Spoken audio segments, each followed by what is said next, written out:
The stark white envelope felt heavy in my hands, a physical weight that seemed far greater than the single sheet of paper folded inside. I sat at my mahogany desk in the back office of the Zanarello Gallery, the only sound in the room being the low hum of the climate control system designed to protect the millions of dollars worth of canvas and oil paint waiting in the showroom. My thumb traced the embossed logo of the medical center on the corner of the envelope. I didn't need to open it again. I had memorized the words, the numbers, the definitive medical confirmation that had shifted the axis of my entire world just 20 minutes ago. 6 weeks. I pressed a hand to my abdomen, expecting to feel something different, a spark, a change in temperature. But there was only the familiar fabric of my wine-colored silk dress and the rapid, terrified thumping of my own heart. I was pregnant. Me, Chloe Zanarello. Though to the world, and to the man I was about to encounter outside, I was still Chloe Foster. The duality of my life had never felt more fracturing than it did in this moment. Here, inside these walls, I was the capable manager of an elite art gallery, a woman who curated exhibitions for the city's wealthiest patrons. To the public, I was a hard-working single woman climbing the ladder. But in the shadows, in the spaces between heartbeats and whispered phone calls, I was the wife of Silvio Zanarello, the capo of the most powerful crime syndicate on the East Coast. A baby. I closed my eyes, tilting my head back against the leather chair. A child meant vulnerability. In Silvio's world, a child was a target. We were currently in a cold war with the DeLuca family, a tension that snapped like high-voltage wires across the city. Silvio had kept our marriage a secret for this very reason, to keep me out of the crosshairs.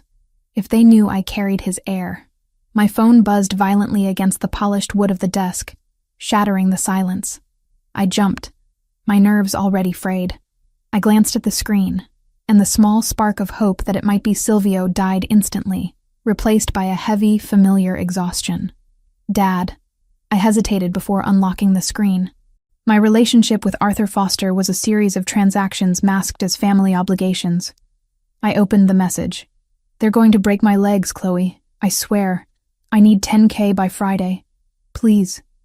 Just this last time. I have a winning system. I just need a bridge loan. Help your old man.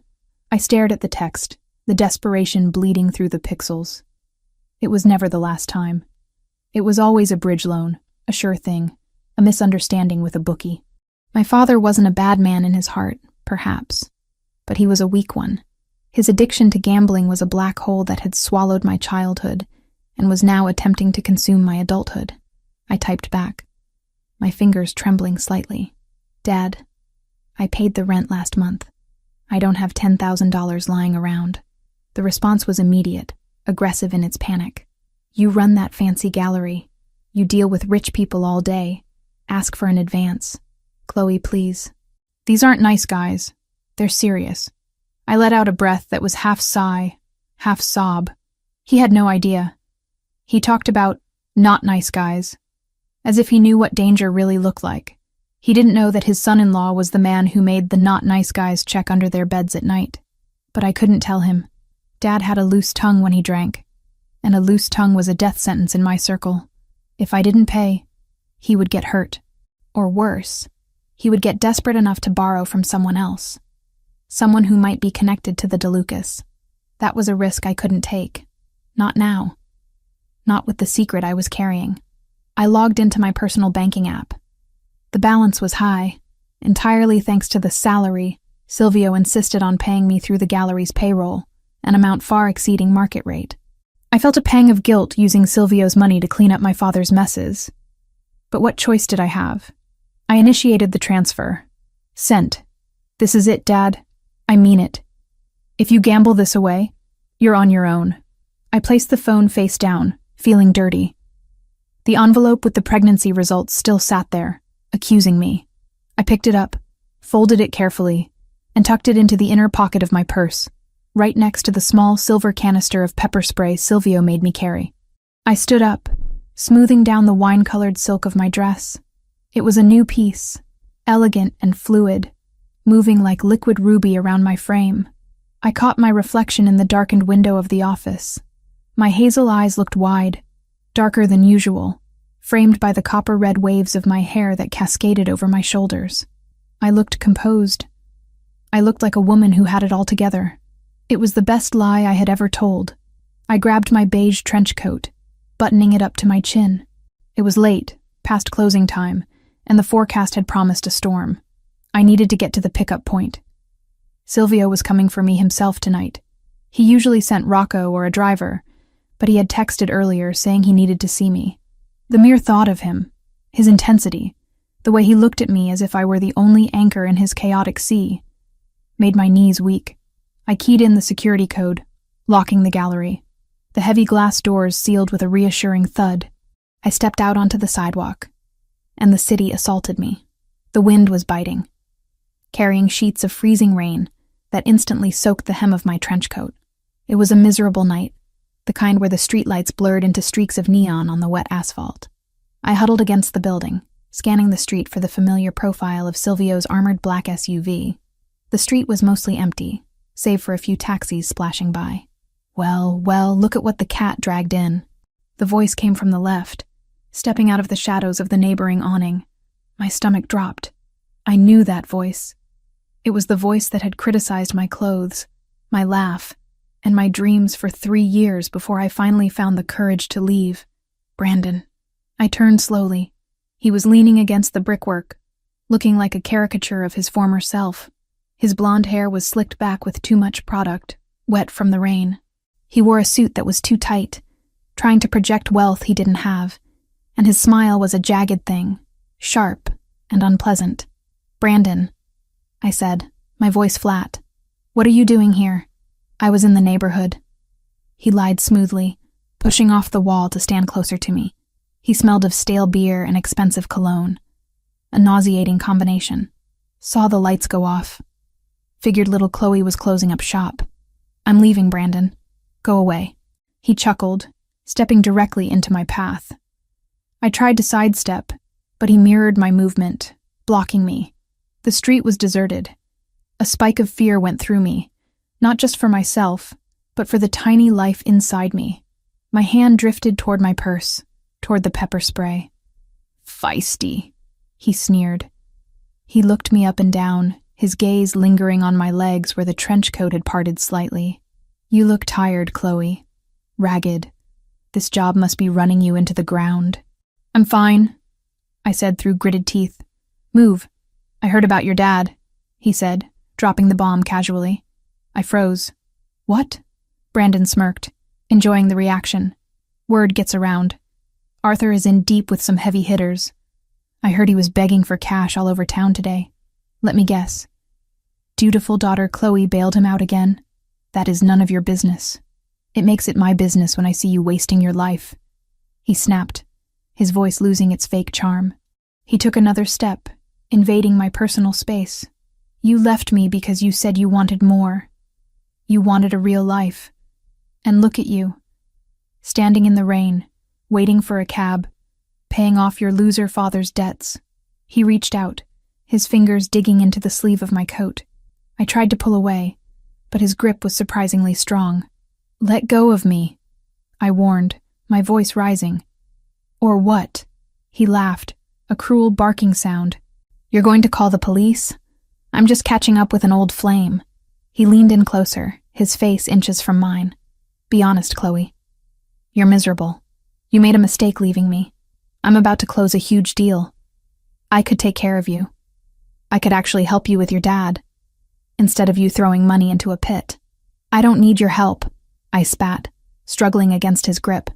I'm not the same person I was, Brandon. No? He tightened his hold, shaking me slightly. You look the same, scared. Alone. He leaned back, looking at me with a mixture of pity and arrogance that made my blood boil. Tell me, he mocked, his voice dripping with condescension. Still single? The headlights swept over us before I could answer. Twin beams of blinding white light cut through the rain, illuminating the falling droplets like diamonds. A massive black SUV screeched to a halt at the curb, the tires hissing on the wet pavement. It didn't park. It stopped with the aggressive precision of a predator cutting off an escape route. Brandon squinted at the lights, shielding his eyes. Great. Your Uber is here, but we aren't done talking. The driver's side door didn't open. The rear passenger door flew open. A man stepped out. He didn't run. He didn't shout. He unfolded himself from the vehicle with a terrifying, fluid grace. Silvio Zanarello stood 6'3" in the pouring rain, ignoring the water soaking into his bespoke Italian suit. He didn't look at the traffic. He didn't look at the buildings. His dark, almost black eyes were locked onto Brandon's hand, the hand that was still gripping my arm.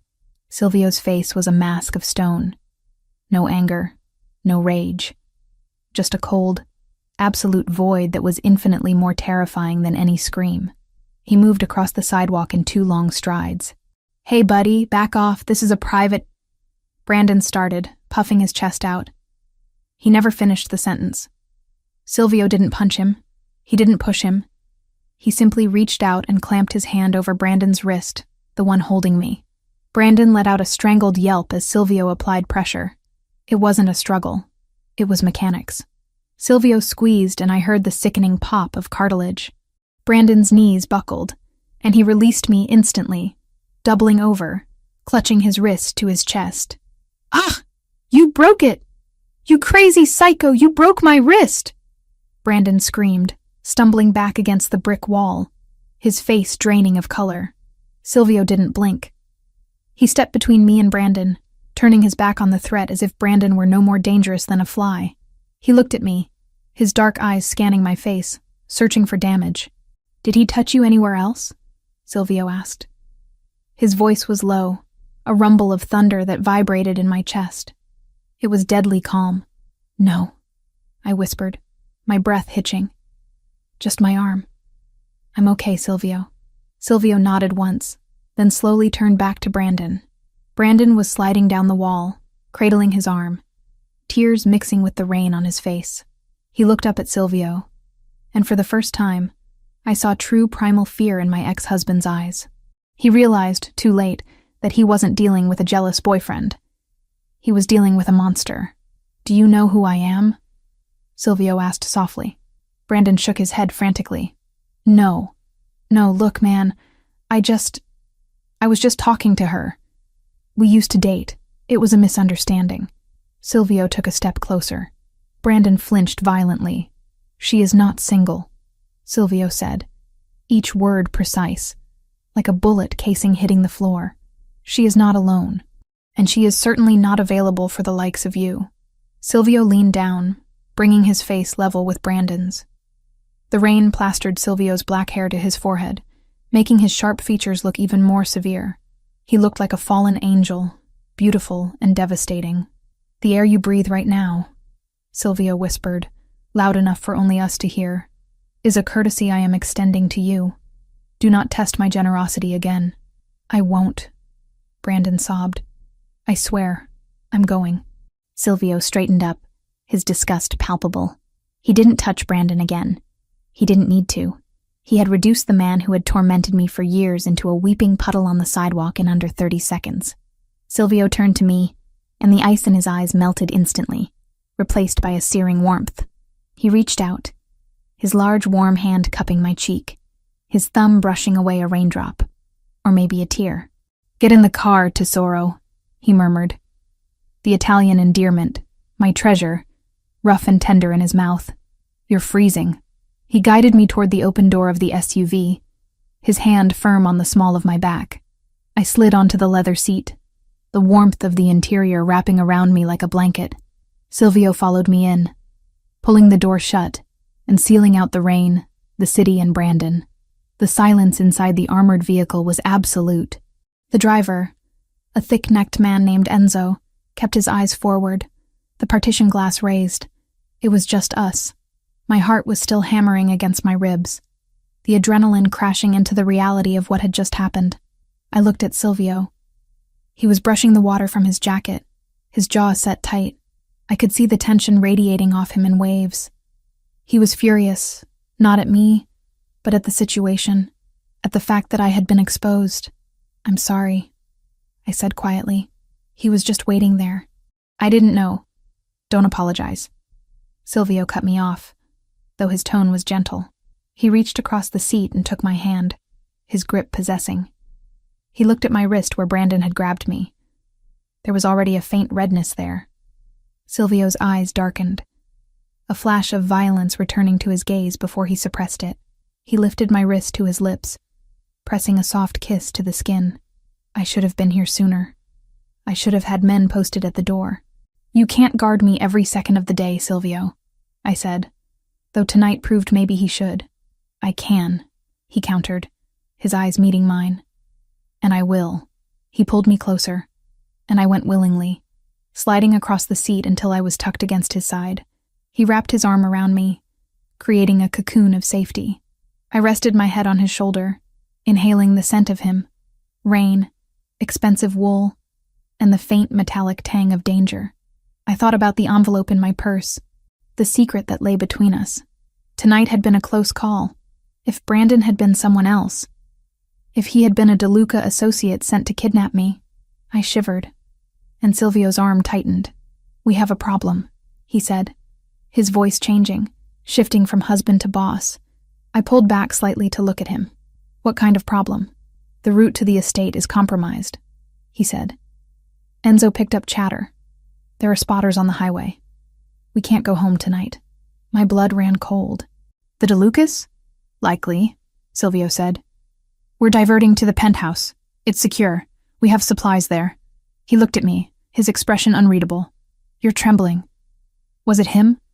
Did he say something else to you? I shook my head. No, just the cold. It was a lie. I was trembling because the walls were closing in. My father was being threatened. My ex-boyfriend was stalking me and knew about my father's debts.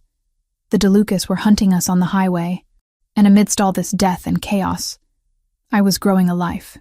I pressed my hand against my stomach again, unseen under the fold of my trench coat. Silvio, I started, my voice wavering. I wanted to tell him. I wanted to blurt it out right now, to share the burden. I'm pregnant. We're having a baby. But dumping that truth on him now, with a war already brewing and enemies circling the family, would have yanked his focus in the worst possible way. We needed his head clear, not dragged into the gravity of a child we had barely begun to imagine. But then he pulled his phone out, his brow furrowing as he read a secure message. Rocco is meeting us there. We need to purge the security team. Someone talked. He looked so stressed, the weight of the organization crushing down on his broad shoulders. If I told him now, while we were fleeing to a safe house, while he was hunting a traitor, it might be the distraction that gets him killed. He needed to be sharp. He needed to be the predator I saw on the sidewalk. What is it, Chloe? He asked, sensing my hesitation. He put the phone down, giving me his full attention. I swallowed the truth back down. Nothing, I lied. Just, I'm glad you came when you did. I don't know what I would have done. Silvio leaned in, his forehead resting against mine. I will always come for you. You are my life, Chloe. Without you, none of this matters. His words were meant to be comforting, but they only added to the weight in my chest. If I was his life, what would happen when he found out I had endangered it by keeping this secret? And what would he do to the world to protect the child we had made? The car sped through the rain-slicked streets, carrying us toward safety, but I knew the storm was only just beginning. As we turned a corner, the city lights played across Silvio's face, illuminating the hard lines of a man who commanded armies. I closed my eyes and prayed that his strength would be enough for all three of us. Inside my purse, the phone buzzed again. Another message. I didn't check it, but I knew. It was my father, or maybe Brandon. The past wasn't letting go, and the future was arriving faster than I could handle. Enzo, Silvio commanded. Take the lower tunnels. I don't want to be seen on the bridge. Yes, boss. We descended into the dark underbelly of the city, leaving the rain behind, but taking the danger with us. I gripped Silvio's hand tighter, and he squeezed back. An unbreakable promise in the darkness. But promises were easy to make.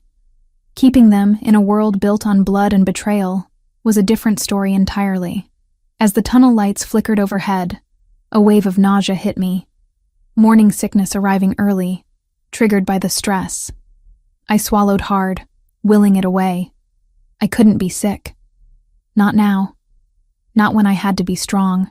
I had to play the part of the supportive wife, the partner, not the liability. "Are you sure you're okay?" Silvio asked, his perception uncannily sharp. "You're pale. Just the adrenaline wearing off," I whispered. "I just need to rest." "Soon," he promised. "We'll be safe soon." Safety. It was such a fragile word. I looked at the man I loved, the father of my unborn child, and wondered if we would ever truly know what it meant again.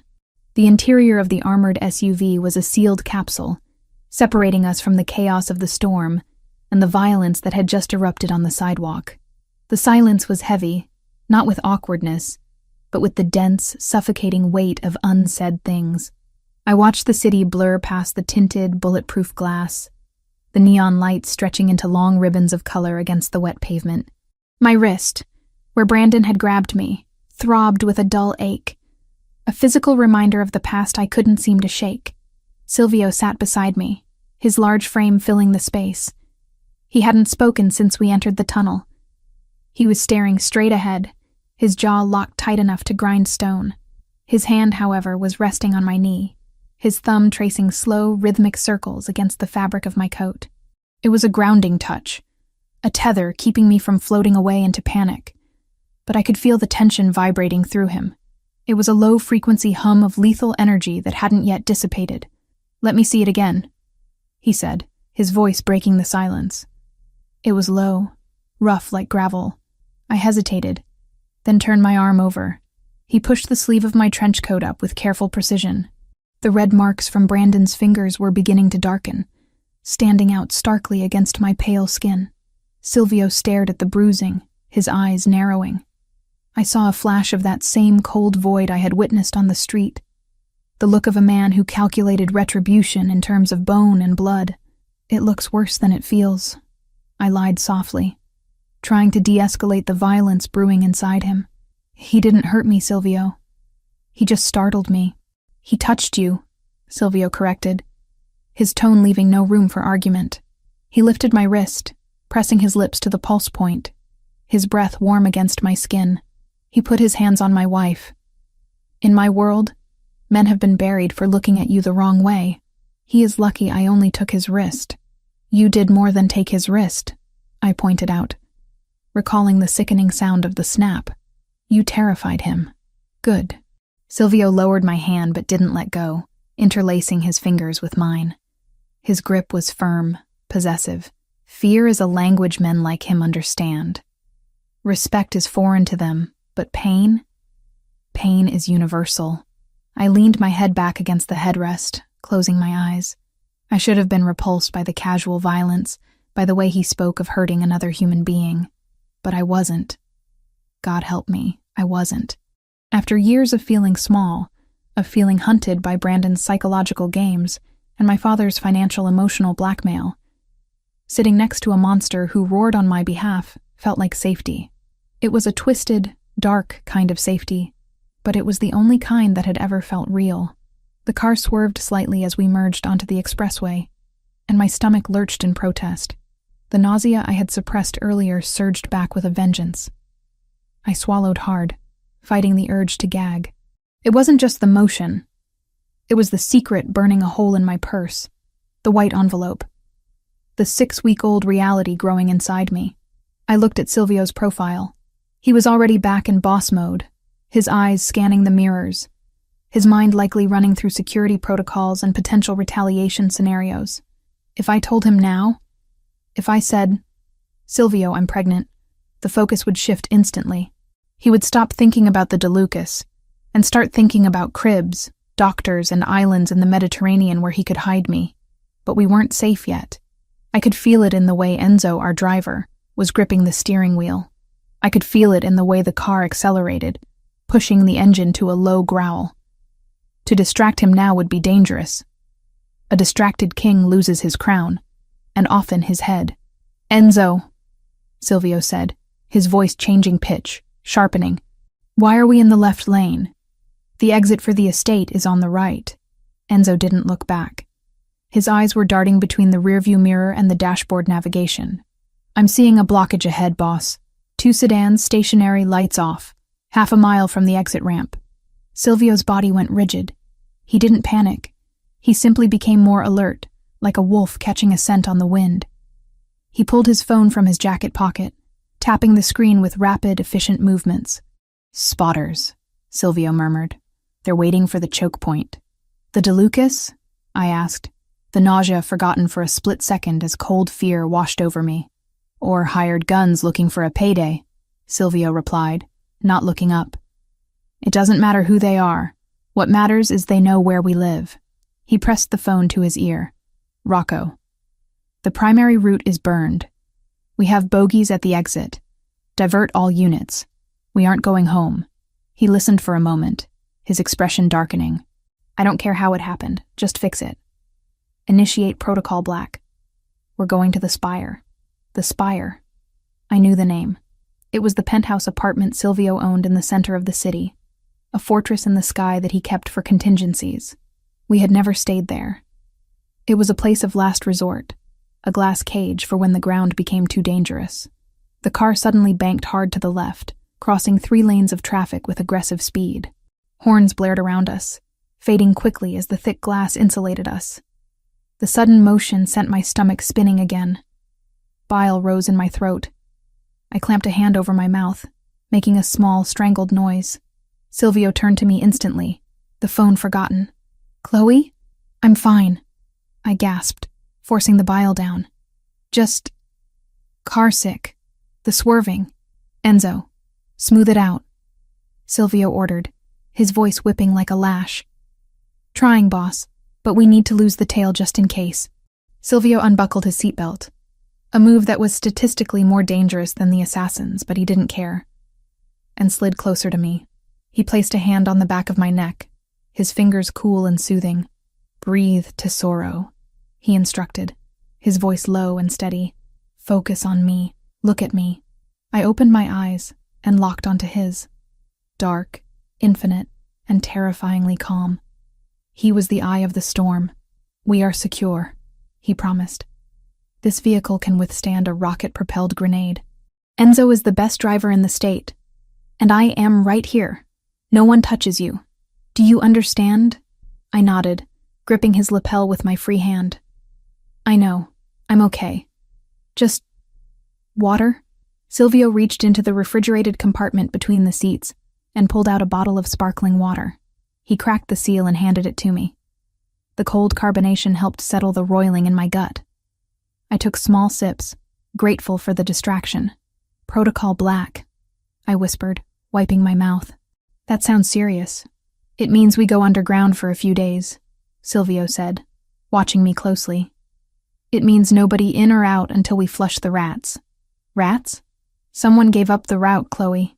The admission seemed to pain him physically. He looked away, staring out at the rain-streaked window. Only 3 people knew we were taking the bridge tonight. Me, Enzo, and Rocco. I stared at the back of Enzo's head.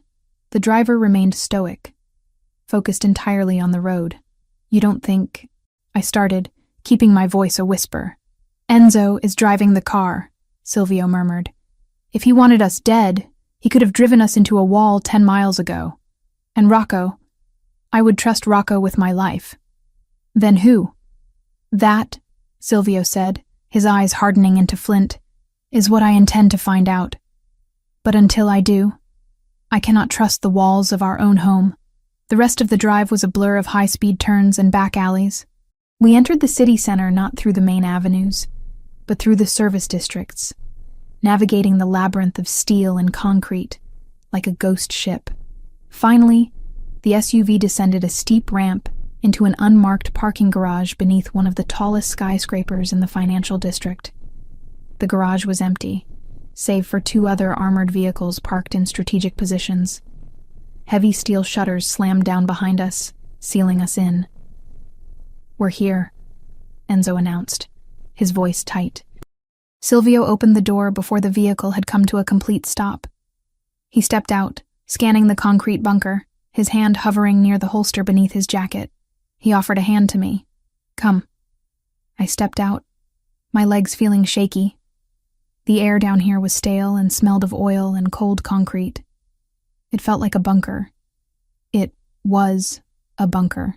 We bypassed the main lobby elevators, heading instead toward a heavy steel door marked maintenance. Silvio placed his palm against a scanner panel. A red laser swept over his hand, followed by a mechanical beep and the heavy clank of locks disengaging. Biometrics? I asked, impressed despite the circumstances. And thermal imaging, he added.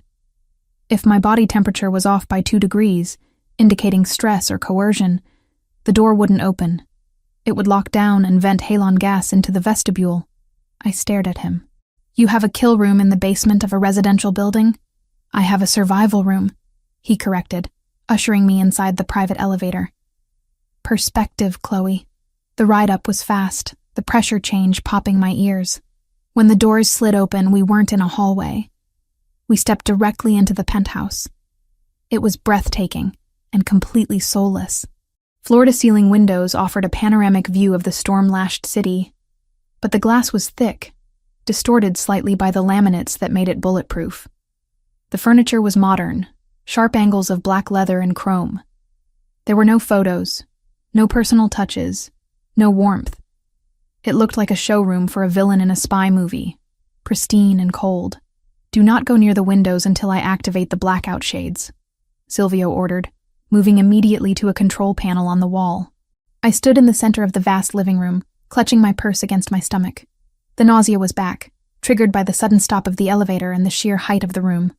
I need the bathroom, I blurted out. Silvio pointed down a long corridor. First door on the right. The water is filtered. There are fresh towels. I dropped my bag on a black leather ottoman, making sure it didn't tip over, and hurried down the hall. I barely made it. I locked the door, sank to my knees on the cold marble tiles, and retched into the pristine porcelain bowl. Nothing came up but water and acid, but the spasms left me shaking and teary-eyed. I sat back on my heels, resting my forehead against the cool rim. Pregnant. This was the reality of it. Not just cute baby shoes and nursery rhymes, but hiding in a bathroom in a safe house, while my husband secured the perimeter against assassins. Chloe? Silvio's voice came from the other side of the door.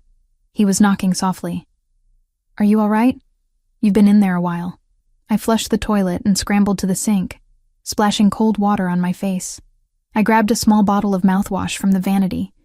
It was stocked like a hotel, and gargled quickly. I'm fine, I called back, my voice sounding strained even to my own ears. Just washing up. The rain made me feel grimy. I laid out some clothes for you, he said. In the bedroom. Your dress is wet. Okay. Give me a minute. I stared at myself in the mirror. My skin was pale, almost translucent, making the dusting of freckles across my nose stand out. I looked terrified. I needed to pull it together. I was Chloe Zanarello. I was the wife of the boss. I couldn't fall apart. I took a deep breath, squared my shoulders, and exited the bathroom. Silvio was waiting in the hallway. He had discarded his wetsuit jacket and his shoulder holster, now wearing just his white dress shirt with the sleeves rolled up to his elbows, revealing the intricate tattoos that wrapped around his forearms. He looked weary. Bedroom is there, he gestured. I walked into the master suite. On the massive king-sized bed lay a robe. It wasn't the plush terry cloth I expected. It was gold silk, shimmering under the recessed lighting. It looked like liquid metal. I stripped off my damp dress, leaving it in a pile on the floor. I felt a moment of vulnerability standing naked in this strange room, my hand drifting automatically to the slight, almost imperceptible curve of my lower belly. We are going to be okay, I told the tiny cluster of cells. He won't let anything happen to us. I pulled on the gold robe. It was oversized, clearly meant for a guest, but the silk felt luxurious against my skin. I tied the sash tight, armor of a different kind. When I returned to the living room, the blackout shades had descended, plunging the room into a dim, amber gloom, lit only by the low accent lights. Silvio was standing by a wet bar, pouring a glass of amber liquid. He didn't drink it. He just held the glass, staring into the depths of the whiskey. Better? He asked, turning to look at me. His eyes swept over the gold robe, and for a second, the hardness in his face softened. You look like a queen, even in a crisis. I don't feel like a queen, I admitted, walking over to him. I feel like a piece on a chessboard that keeps getting moved around without knowing the rules. Silvio set the glass down with a sharp clink. You are not a pawn, Chloe. You are the queen, and the queen is the most powerful piece on the board. That is why they come for her. He reached out, pulling me between his legs as he leaned against the bar. Rocco is on his way. He's scrubbing the team. We're going to find out who sold the root. You said only 3 people knew. I reminded him. You, Enzo, and Rocco. Digital footprints, Silvio said, shaking his head. It could have been a hack, a bug in the car, or... He trailed off, his expression turning pained. Or someone isn't as loyal as you think. I finished for him. Silvio sighed, resting his forehead against my shoulder. The vulnerability of the gesture shocked me. He was exhausted.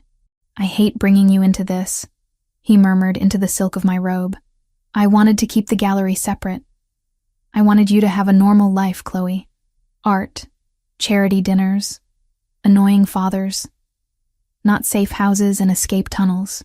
It's too late for that, I said, running my fingers through his damp hair. I married you, Silvio. All of you. The gallery owner and the Don. He pulled back, searching my face. Tonight, on the street, with Brandon. You weren't afraid of me? No, I said honestly. I was afraid of him. When you showed up, I just felt relief. Silvio studied me for a long moment, as if trying to decipher a code written in my eyes. You are stronger than you think, Chloe Zanarello. Most women would be hysterical right now. You are standing here, calm, asking the right questions. He didn't know I was holding on by a thread. He didn't know about the nausea churning in my stomach or the envelope in my purse that could change everything. I need to work, he said, stepping back, the moment of intimacy ending as duty called. I need to go over the logs. You should sleep. The bedroom is soundproof. You're safe here. I'm not tired, I lied. I couldn't sleep. Not with the adrenaline spiking and crashing in my blood. I'll stay up with you for a bit. Chloe, I'm not going to sit in a room by myself staring at the wall, Silvio, I said firmly. I can help. I know how to look for patterns. I manage inventory logs all day. Numbers are numbers. He looked at me with a mix of amusement and respect. You want to audit the crime syndicate's security logs? I want to find out who tried to get us killed, I said. And I want to know why my husband is looking at his phone like he expects it to bite him. Silvio let out a short, dry laugh. Fine. But you sit on the couch. You rest. If I see you yawning, I'm carrying you to bed. He moved to the dining table, which had transformed into a command center with a laptop and several secure tablets. I sat on the plush leather sofa, wrapping the gold robe tighter around myself. I watched him work. The focused intensity of his face, the way his muscles bunched under his shirt. My laptop was in my bag. The gallery accounts. If there was a leak, if money had changed hands to buy that information, it had to come from somewhere. And if Brandon knew about the root, my mind raced. Brandon was a failure. He had no money, no connections. How did he know I was at the gallery tonight? How did he know about my dad's debts? And how did the spotters know our route? It was all connected. I could feel it, and I had the sinking suspicion that the answer wasn't in Silvio's security logs, but in the financial shadows where I spent my days. I waited until Silvio was deep in a conversation with Rocco on the phone before I quietly reached for my bag. I needed to see. I needed to know if the rot was coming from outside, or if it was growing right in the middle of the life I was trying so hard to protect. Rocco, Silvio barked into the phone, his voice echoing in the large room. I don't care about the encryption. Break it. I want a name. I opened my laptop, the screen glowing blue in the dim room. I want a name too, I thought, and I had a terrible feeling I knew where to look. The heavy steel door clicked shut, sealing Silvio outside in the corridor and leaving me in the expansive silence of the penthouse. He hadn't wanted to go. I had seen the conflict warring behind his dark eyes, the primal need to stand guard over me versus the strategic necessity of hunting down the traitor who had almost cost us our lives. Strategy had won, as it always did with Silvio Zanarello. A dead king couldn't protect his queen. I stood in the center of the living room, the gold silk robe shivering slightly against my skin as the air conditioning cycled on. The space felt too large, too empty, despite the presence of the man standing by the elevator bank. Rocco. He was a mountain of a man, broader even than Silvio, with a shaved head and a neck that seemed to merge directly with his shoulders. He stood with his hands clasped in front of him, staring at the elevator doors as if daring them to open. He hadn't moved a muscle since Silvio left 5 minutes ago. "Rocco," I said, my voice sounding thin in the cavernous room. "You don't have to stand there like a statue. The perimeter is secure, isn't it?" Rocco turned his head slowly, acknowledging me without breaking his vigilance. "Boss said watch the door." I watched the door. "You can watch the door from the couch," I offered, gesturing to the leather sectional that cost more than my first car, a comparison I immediately pushed away. It didn't matter what things cost anymore. It only mattered if they were bulletproof. "I'm going to make coffee. Do you want some?" "No, ma'am, thank you." He turned back to the elevator. I sighed, realizing that attempting small talk with Rocco was like trying to interview a brick wall. I walked to the kitchen island, the marble cool under my fingertips. I didn't actually want coffee. The nausea from earlier was still lurking at the back of my throat, a constant, nagging reminder of the secret I was harboring. But I needed a task. I needed to move. I poured a glass of water instead, taking small sips as my mind replayed the events of the night. Brandon's face, twisted in pain and fear. The way he had known about my father's debts. The way he had been waiting outside the gallery, smug and confident, just before our route was compromised. Coincidences were rare in my old life. In Silvio's world, they didn't exist. I looked at my purse, sitting on the counter where I had left it. Inside was my laptop. And the envelope. "I want a name," Silvio had said. He was out there breaking encryption, and likely breaking fingers to find the leak. But Silvio looked at the world through the lens of territories and soldiers. He saw enemies in terms of rival families and hired guns. I saw the world differently. I saw it in ledgers, in wire transfers, in the desperate arithmetic of people like my father who tried to solve subtraction problems with addition. I pulled the laptop out, the aluminum casing cold in my hands. I carried it to the dining table, sitting with my back to the wall, facing Rocco and the entry points. It was a habit I had picked up from Silvio without even realizing it. I opened the gallery's secure server. The screen flared to life, casting a blue glow over the table. "Ma'am?" Rocco's voice was deep, startled. "Boss said you should sleep." "I can't sleep, Rocco," I said, my fingers already flying across the keyboard. "And since I'm awake, I might as well be useful. Unless you have orders to confiscate my computer?" Rocco hesitated, clearly weighing his instructions. "No orders about computers, just safety." "Then I'm safe," I said, not looking up. "Keep watching the door." I logged into the gallery's shadow accounts. Officially, the Zanarello Gallery was a legitimate business. Unofficially, it moved significant amounts of capital that needed to be cleaned. I knew the flows better than anyone. I knew every vendor, every contractor, every cleaning service. If someone had sold us out, money had changed hands. Information like the boss's travel route wasn't given away for free. It was a high-value commodity. I started with the obvious. The security team. Enzo's payroll, Rocco's, the shift guards. Nothing. Their accounts were clean, steady, loyal. Silvio paid them enough that bribery would have to be astronomical to turn them. I widened the search. Who else knew the schedule? The gallery staff didn't know Silvio was picking me up. I hadn't told anyone. But Brandon had been there, waiting. I opened a new tab, accessing a public records database that Silvio had given me a backdoor key to. It wasn't legal, but it was thorough. I typed in Brandon Miller. The results were pathetic. A string of maxed-out credit cards, an eviction notice from 6 months ago, and a failed business filing for a consulting firm called BM Strategies. He was drowning. He had no assets, no leverage. So how did he afford the suit he was wearing tonight? How did he know about my father's $10K debt? My father. My stomach clenched. Not from morning sickness this time, but from a sickening drop of intuition. I opened another window and pulled up my father's financials. I had his banking passwords. He had given them to me years ago during one of his "I'm going to change" phases so I could monitor his spending. I hadn't looked in months, afraid of what I'd find. I logged in. The balance was negligible. The $10,000 I had sent him earlier was there, sitting in the pending transactions. But then I saw it. A series of small deposits over the last 3 weeks.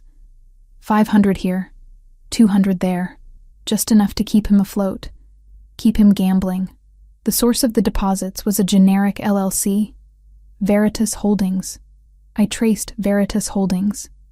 It was a shell company, registered in Delaware, with a mailing address that routed to a P.O. box in Jersey City. Dead end. Standard procedure for anyone trying to hide money. But then I saw the timestamp on the most recent deposit to my father, unrelated to the one I sent. It was from 3 days ago. I went back to the gallery logs. I cross-referenced Veritas Holdings with our vendor list. Nothing. I sat back, rubbing my temples. I was missing something. The connection between Brandon, my father, and the attack. They were the 2 weak points in my armor.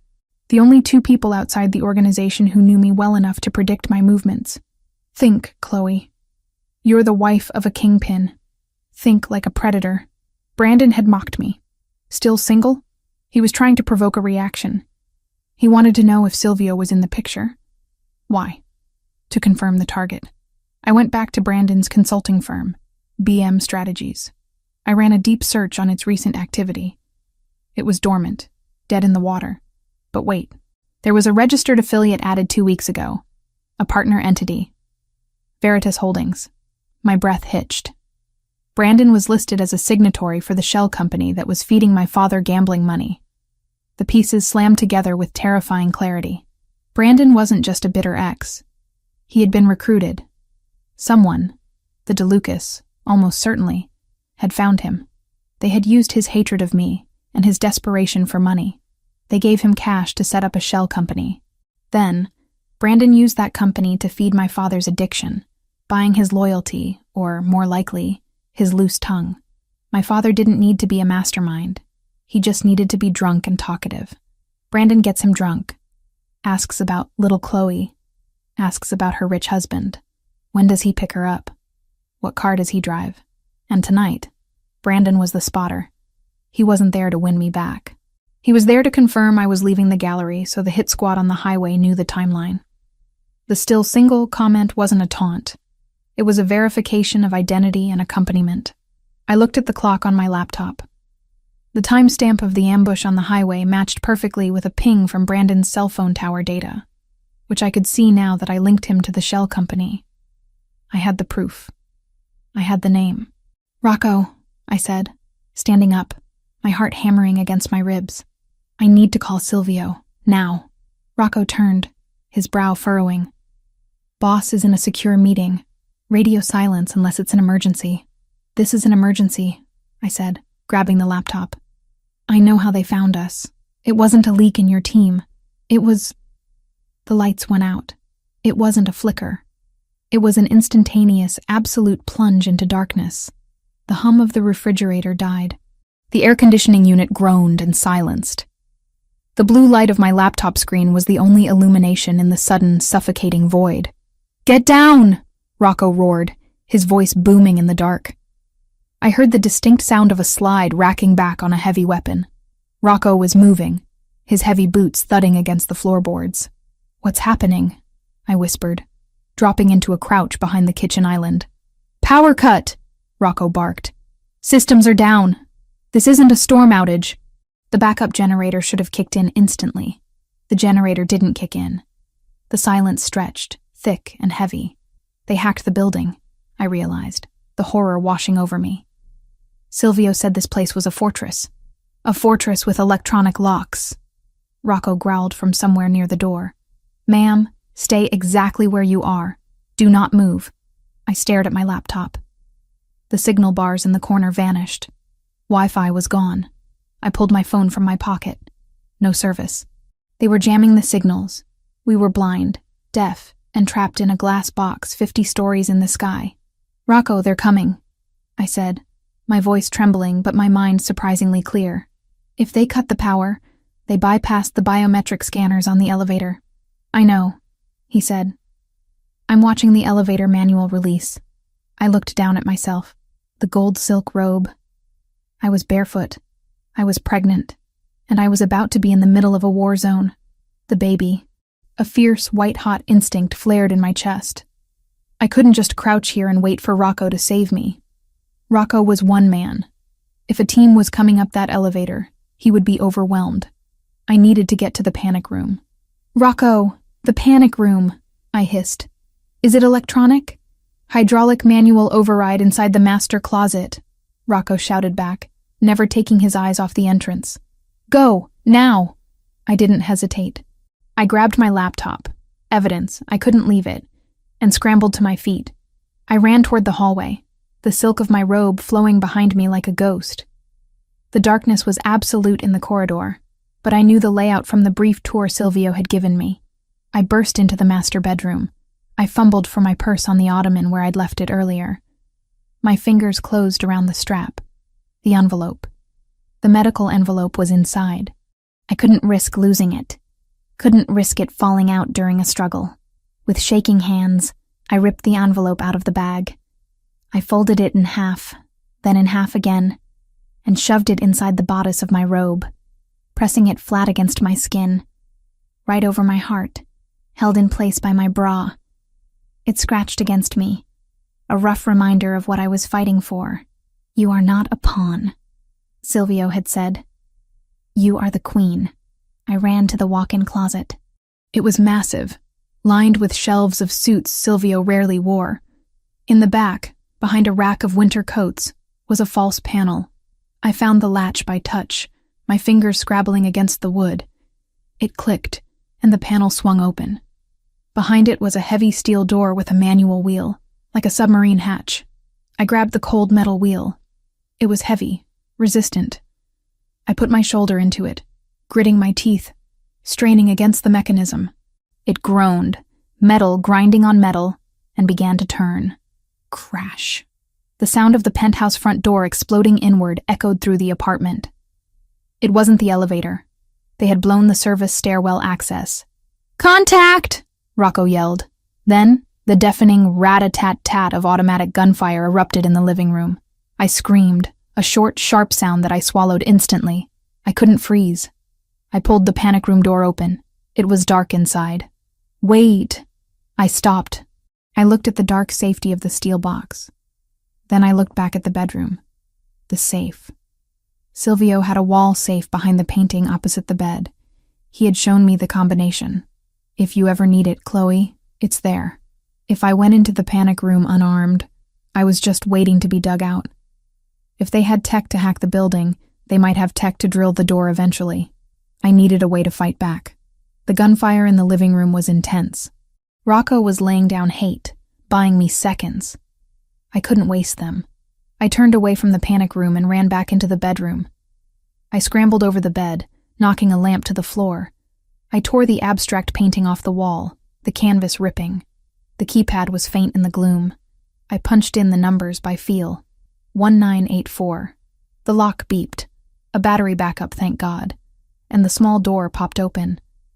Inside lay a matte black Glock 19 and 2 spare magazines.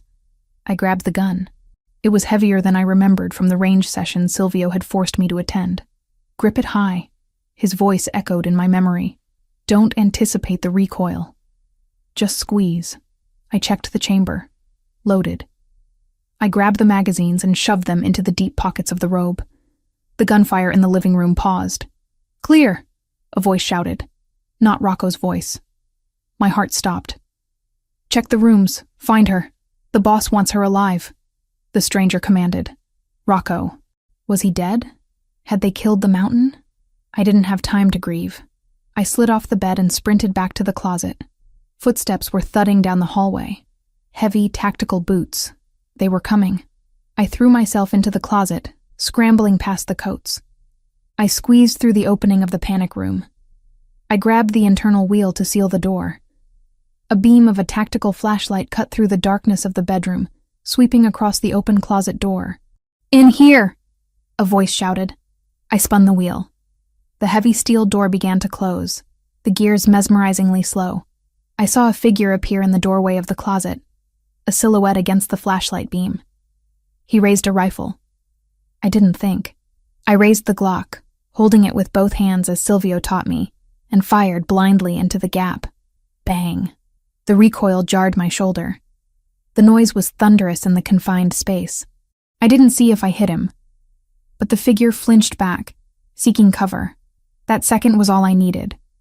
I slammed the wheel home. The locking bolts engaged with a heavy, final thud clank. I spun the wheel to jam the lock. I was sealed in. I fell back against the cold metal floor, gasping for air, the gun still clutched in my hand, the barrel smoking slightly. My chest was heaving.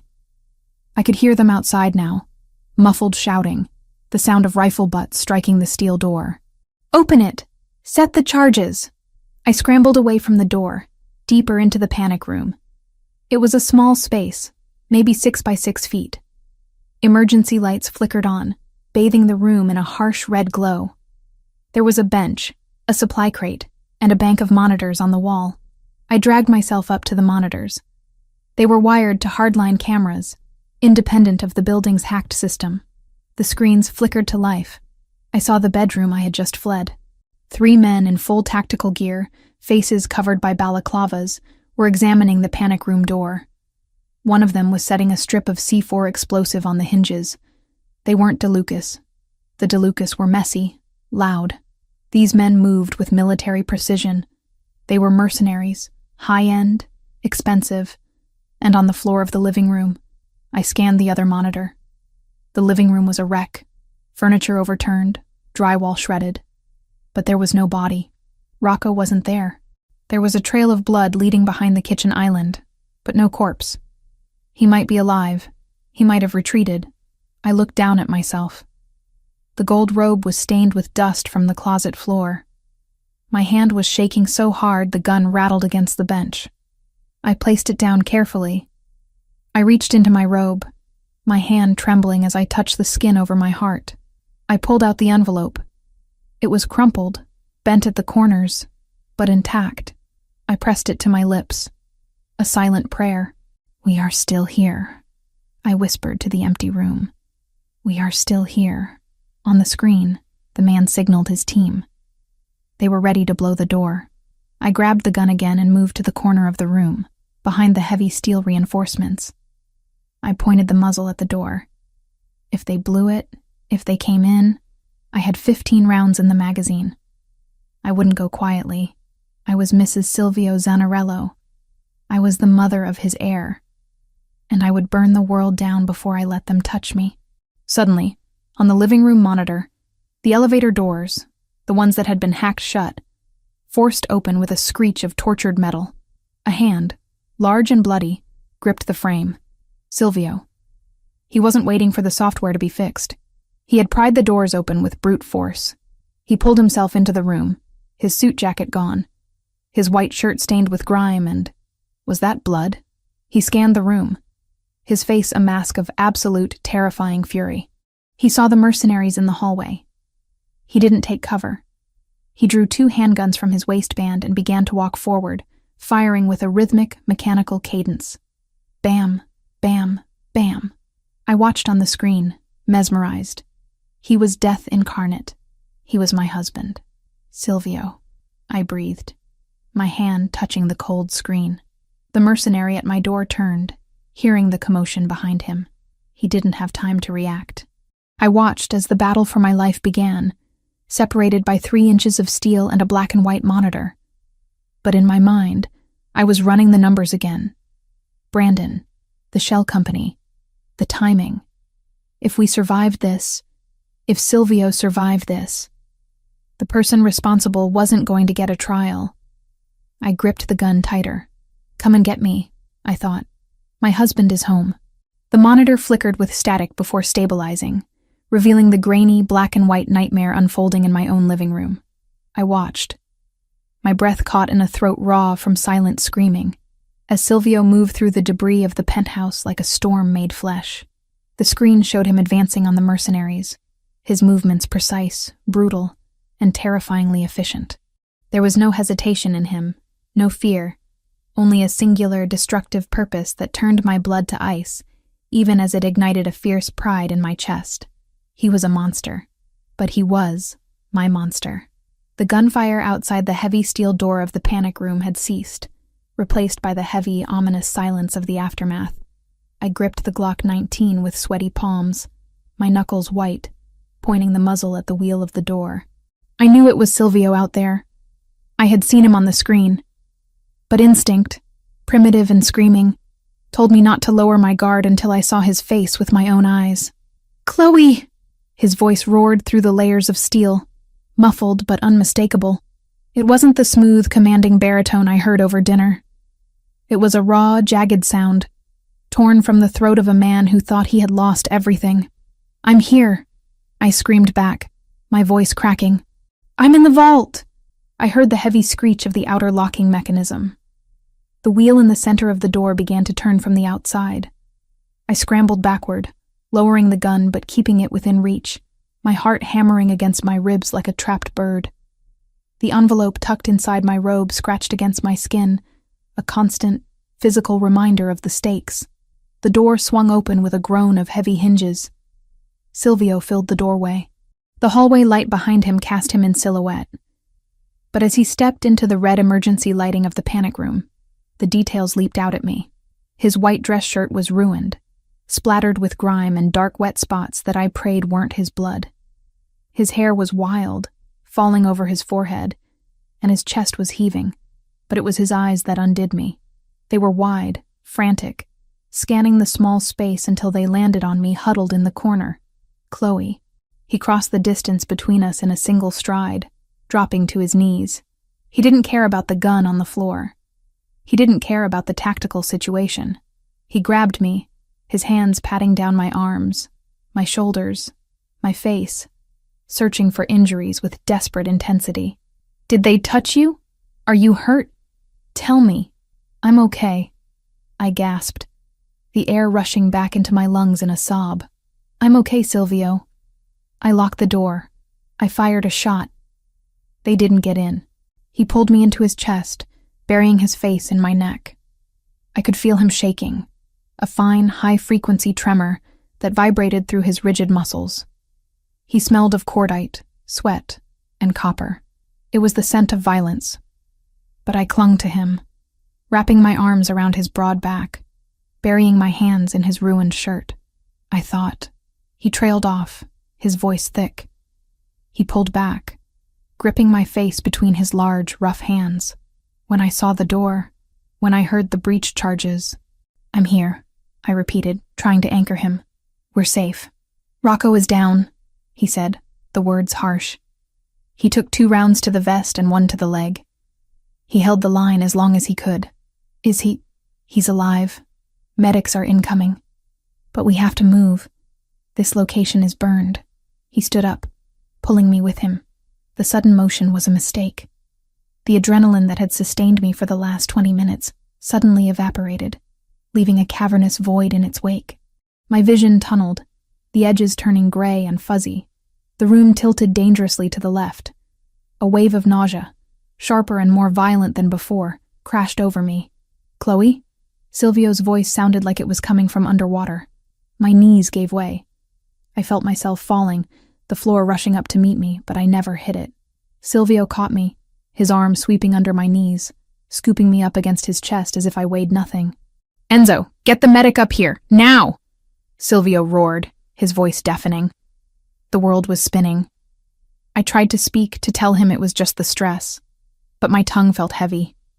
As my head lolled back against his shoulder, the silk robe loosened. The friction of the movement dislodged the envelope I had hidden so carefully against my heart. It slipped out. I felt it go. I tried to grab it, my hand flapping uselessly in the air, but my coordination was gone. The white envelope fluttered down, landing on the metal floor of the panic room with a soft slap that seemed to echo louder than the gunshots. Silvio froze. He looked down. The red emergency light reflected off the glossy white paper. The logo of the obstetrics clinic was clearly visible, facing up. Time seemed to stop. The chaos of the penthouse, the shouting of the reinforcements arriving in the hallway, the smell of smoke, it all faded into the background. There was only Silvio, me, and the piece of paper that held our future. No, I whispered, the word barely a breath. Silvio didn't move for a second. Then, slowly, carefully, he shifted my weight to one arm, holding me securely against his hip. He knelt down, his movements fluid despite the violence he had just dispensed. He reached out and picked up the envelope. He stood up, his eyes never leaving the paper. He didn't open it. He didn't have to. He recognized the clinic's name. He saw the confidential patient results stamp. He looked at me. The frantic energy from the battle was gone, replaced by a stillness that was absolute. His dark eyes searched mine, seeing the truth written in my exhaustion, in the pale cast of my skin, in the protective way I had curled around myself even while fainting. "Chloe," he said, his voice unrecognizable. It was soft, shattered. "Silvio, The darkness claimed me then, dragging me down into a blissful, silent void where there were no guns, no debts, and no envelopes. When I opened my eyes, the lighting had changed. I wasn't in the red gloom of the panic room anymore. I was lying on the massive bed in the master suite. The air smelled of antiseptic and ozone. My arm stung. I looked down to see a small bandage on the inside of my elbow. An IV line had been inserted and then removed. I sat up, a rush of dizziness making me sway. Careful. Silvio was sitting in the armchair in the corner of the room, deep in the shadows. He wasn't wearing his ruined shirt anymore. He had changed into a black t-shirt that clung to his chest, emphasizing the tension in his frame. He held a glass of water in one hand and the crumpled white envelope in the other. "Drink," he commanded softly, holding out the glass. I took it, my hands trembling slightly. The water was cool and clean. I drained half the glass before I dared to look at him again. "You read it," I stated. It wasn't a question. Silvio looked down at the paper in his hand. He smoothed a crease with his thumb, his touch reverent. 6 weeks, he murmured. "You were going to tell me tonight." "Yes," I said, my voice gathering strength. "Before the rain, before Brandon, before everything went to hell." He stood up and walked to the edge of the bed. He didn't sit. He loomed over me, his presence overwhelming. "You were in a firefight," he said, his voice rising, the anger finally bleeding through. "You were running through a kill zone. You were holding a gun, with my child inside you. I did what I had to do to survive." I shot back, setting the glass on the nightstand with a sharp clink. "I wasn't going to wait for them to blow the door. You should have been nowhere near this," he shouted, turning away and pacing the length of the room, running a hand through his hair. "I brought you here. I put you in this box. I exposed you to this. You didn't know," I argued. "It is my job to know." He spun around, his face a mask of torture. "Do you understand how close we came? If that door hadn't held, if that mercenary had been faster." He choked on the words, unable to finish the thought. He walked back to the bed and sat down heavily on the edge, the mattress dipping under his weight. He reached out and placed his hand on my stomach over the silk robe. His heat seeped through the fabric. "A baby," he whispered, the anger draining out of him as quickly as it had come, leaving only naked terror. "We are having a baby." I covered his hand with mine. "We are." He looked at me, his eyes wet. "I cannot protect you here, Chloe. Not now. Not with the DeLucas moving like this.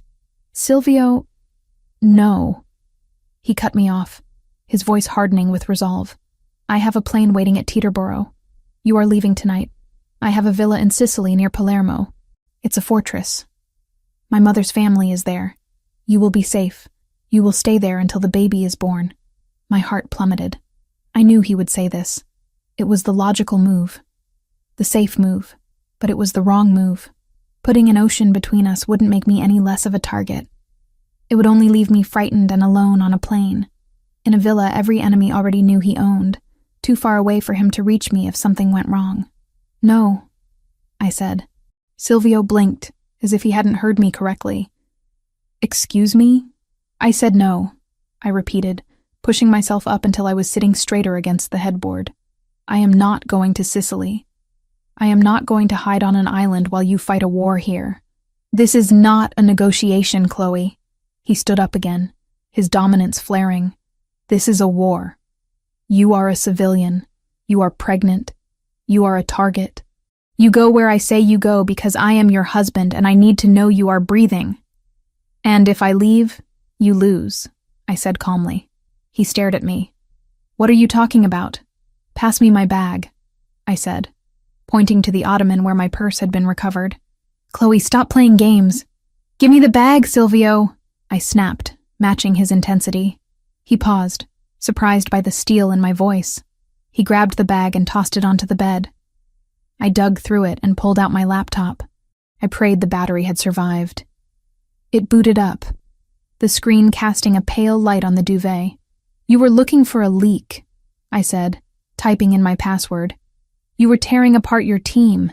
You were looking for a traitor inside the organization. And I will find them, he growled. I already did, I said. I turned the laptop around so he could see the screen. Silvio frowned, looking at the spreadsheet I had compiled before the power was cut. What is this? This, I pointed to the highlighted column, is a shell company called Veritas Holdings. They've been funneling money to my father for 3 weeks. Gambling debts. Just enough to keep him hooked. Silvio's face went deadly still. Your father? Keep looking, I urged. Look who the signatory is for the affiliate company. Silvio leaned in, his eyes scanning the data. He saw the name. Brandon Miller. He straightened up slowly, the air in the room changing. It wasn't the hot anger of before. It was the cold, calculating focus of the boss. Brandon, he said, the name tasting like ash in his mouth. The ex-boyfriend. He's working for them, I explained, the words tumbling out now that he was listening. He wasn't just waiting outside the gallery to harass me. He was the spotter. He confirmed the timeline. He knew the route because he pumped my father for information. Dad probably bragged about your car, about the schedule, about how safe I was. Brandon used that to coordinate the ambush on the highway. Silvio looked from the screen to me, putting the pieces together. The spotters, the timing, it came from outside. Not my men. Your men are loyal, I said firmly. Rocco is loyal. Enzo is loyal. You were chasing ghosts in your own house, Silvio. The threat came from my past. He ran a hand over his face, exhaling a long, shuddering breath. Your father sold us out? He didn't know, I said, though the defense tasted bitter. He's weak. He thought he was just getting free money. But Brandon knew. Silvio walked to the window, staring at the closed blackout shades. I should have killed him on the sidewalk. I broke his wrist and I let him walk away. You didn't know, I said, but now we do. He turned back to me. This changes nothing about Sicily. In fact, it makes it worse. If they are using your father, they have leverage. They will use him to get to you again. Exactly, I said, which is why I have to stay. Are you insane? Silvio, listen to me. I threw the covers off my legs. They think I'm just the girlfriend. They think I'm a weakness. Brandon thinks he has an inside track because of my dad. If you send me away, they'll know you're spooked. They'll go underground. You'll never find the DeLuca leadership. I took a breath, playing the card I knew would work. But if I stay, if we play this right, I am the bait. Absolutely not. Silvio snarled instantly. Never. We don't tell them I know. I pressed on, ignoring his refusal. We act like everything is normal. We announce our engagement. A big, public party. We draw them out. Brandon won't be able to resist. He'll come to gloat or to get more intel. And when he leads us to his handlers, you crush them. Silvio stared at me as if he was seeing me for the first time. He looked at the curve of my stomach, then up to my eyes. You are pregnant, he said slowly. You are carrying my son, and you want to offer yourself as a lure to the people who just tried to execute us? I want to end this, I said fiercely. I don't want to raise this baby looking over my shoulder. I don't want to live on an island while my father gambles away my safety. I want the DeLucas gone. And I am the only one who can get close enough to Brandon to make him slip up. Silvio walked back to the bed, He sat down and took my hands in his. His grip was iron. "You are terrifying," he whispered, a mixture of awe and horror in his voice. "You look like an angel, but you think like a general. I learned from the best," I said softly. He brought my hands to his lips, kissing my knuckles, then my palms. He rested his forehead against our joined hands. I could feel the battle raging inside him. The husband who wanted to lock me in a tower versus the Don who saw the tactical brilliance of the plan. "If we do this," he said, his voice low, "you do not leave my sight. Not for a second. If you are the bait, I am the hook, and the line is very, very short. I can live with that," I said. He looked up, his eyes burning with intensity. "And your father? If he is the leak, even unwittingly, he is a liability. You know what happens to liabilities." I swallowed hard. "Handle him, Silvio. Secure him. But don't kill him. Not yet. We might need him to feed disinformation to Brandon." Silvio nodded slowly. "You are ruthless, Mia Regina," he said, "my queen," with something like awe and resignation. "I'm a mother," I corrected him, placing his hand back on my stomach. "I'm protecting what's mine." Silvio leaned forward and kissed me. It wasn't a gentle kiss. It was desperate, searing, a claiming of life in the face of death. When he pulled back, his forehead rested against mine. "We will do it your way," he conceded. "We will announce the engagement. We will throw the biggest gala this city has ever seen. And we will bury them all." He stood up, the energy returning to him, focused now. He walked to the door and opened it. "Enzo!" he barked into the hallway. "Get me a secure line to the council, and get a team to pick up Arthur Foster. Quietly. Bag and tag him. Bring him to the warehouse." "Yes, boss." Silvio turned back to me. A ghost of a smile touched his lips. "Sharp, dangerous, and devastatingly handsome. Get dressed, Chloe," he said. "We have a wedding to plan." I watched him go, feeling the weight of the decision settle on my shoulders. I looked at the envelope on the nightstand. I picked it up and slid it back into my purse, right next to the gun I had taken from the safe. Partners. We were partners now, and God help anyone who tried to come between us. The fabric of the dress was like liquid mercury, a silver metallic silk that cascaded down my body, clinging to curves I hadn't realized I possessed until Silvio Zanarello looked at them. Standing in front of the full-length mirror in the dressing room of the penthouse, I didn't recognize the woman staring back. The copper-red waves of my hair were pinned up in an intricate, severe style that exposed the long line of my neck. My makeup was sharper, darker than my usual gallery manager aesthetic. I didn't look like a victim. I looked like a weapon sheathed in precious metal. "Turn around." Silvio's voice came from the doorway. I turned slowly. He was leaning against the frame, dressed in a tuxedo that fit him with the kind of architectural precision only Italian tailoring could achieve. But unlike the other times I had seen him in formal wear, tonight he didn't look like a businessman. He looked like a warlord preparing for a diplomatic execution. He walked into the room, his eyes scanning every inch of me, lingering on the open back of the dress where the silver fabric dipped dangerously low. He stopped behind me, his hands settling on my waist, his thumbs pressing into the silk. "You look breathtaking," he murmured, his breath ghosting over my shoulder, and entirely too exposed. "That's the point, isn't it?" I replied, meeting his gaze in the mirror. "I'm the bait. Bait has to be shiny. It has to catch the light. I hate this plan," he growled, the vibration traveling from his chest to my back. "Every instinct I have is screaming to lock you in this room and weld the door shut. And let Brandon win?" I countered, turning in his arms to face him. "Let the DeLucas keep hunting us? We tried it your way, Silvio. We tried hiding. It almost got us killed. Now we try my way. We control the narrative." He sighed, a sound of deep frustration, but he nodded. He reached into his jacket pocket and pulled out a small velvet box. For a second, my heart skipped. Was this a prop for the engagement announcement? He opened it. Inside wasn't a diamond ring. It was a pair of diamond earrings, elegant drops that caught the light. "Turn," he instructed. I presented my ear.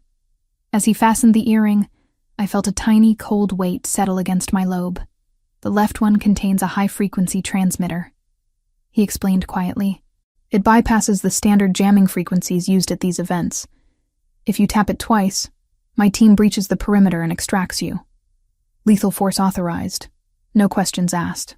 I won't need it, I said, though the weight of the device was a comfort. You will wear it, he commanded, fastening the right one. And you will take this. He handed me a clutch purse. It matched the dress, a hard-shell silver case. It felt heavy. I opened it. Inside, nestled next to a tube of lipstick and a compact mirror, was a micro-compact pistol. A SIG P238. It's loaded. Safety is on, he said. Do not hesitate, Chloe. If he touches you, if he tries to move you to a secondary location, you put 2 rounds in his stomach. Am I clear?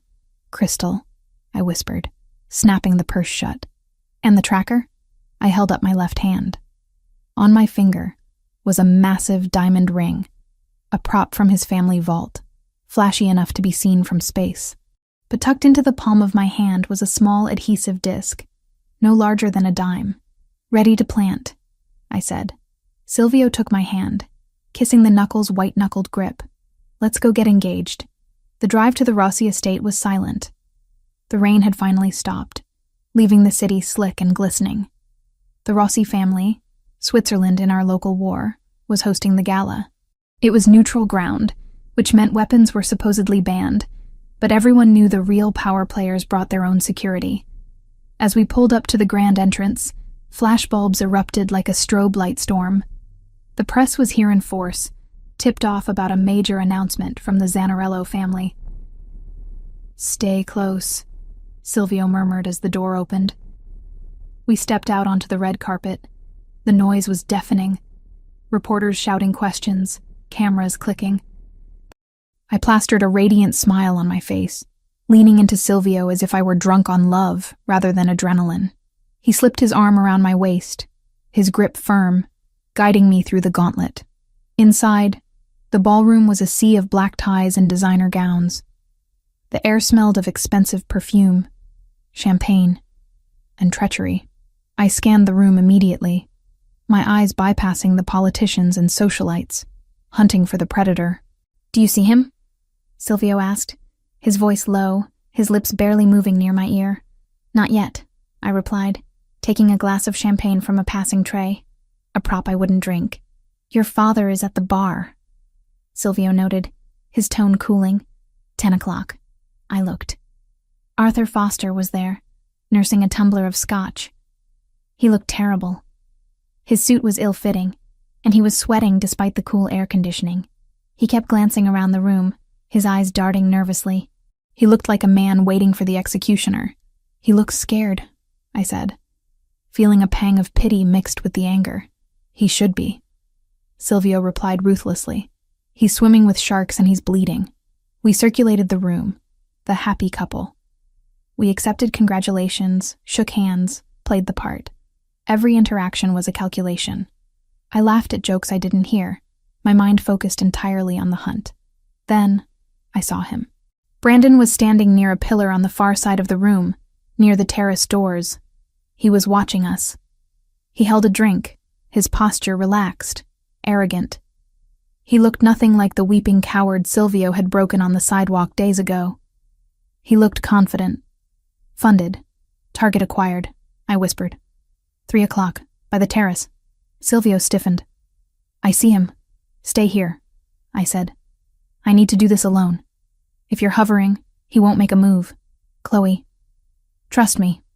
I cut him off. Watch from here. If I tap my ear, you come. I pulled away from Silvio before he could stop me.